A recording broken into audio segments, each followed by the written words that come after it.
Greater Hyderabad municipal corporation ఆస్తి పన్ను వసూళ్లలో record సృష్టించింది. నగర పరిధిలో పన్ను వసూళ్లతో 2000 కోట్ల మార్కును అధిగమించినట్టు ప్రకటించింది. ఒక ఆర్థిక సంవత్సరానికి గాను 2012.36 కోట్లు దాటడం జీహెచ్ఎంసీ చరిత్రలో ఇదే మొదటిసారి. గత ఏడాది కంటే ఈసారి అధికంగా అద్భుతమైన వసూళ్లను సాధించామని జీహెచ్ఎంసీ కమిషనర్ రోనాల్డ్ రోస్ పేర్కొన్నారు.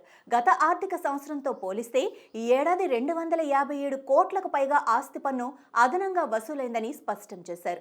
2023-2024 సంవత్సరం సవరించిన బడ్జెట్ అంచనాల మేరకు 1810 కోట్లు కాగా 2024-25 ఆర్థిక సంవత్సరానికి గాను 2012.36 కోట్లు పైగానే వసూలైందని, ఆస్తి పన్ను బకాయిలపై వన్ టైం సెటిల్మెంట్ పథకం ద్వారా ఆస్తి పన్నుపై 90% వడ్డీ మాఫీని ప్రారంభించడంతో మంచి ఫలితాలు వచ్చాయని తెలిపారు. పన్ను చెల్లింపుదారులను ప్రోత్సహించడంతో ఈ ఏడాది దాదాపు 300 కోట్ల పన్నులు వసూలయ్యాయని తెలిపారు. చివరి రోజు 123 కోట్ల రూపాయల పన్ను వసూళ్లు నమోదైందని తెలిపారు.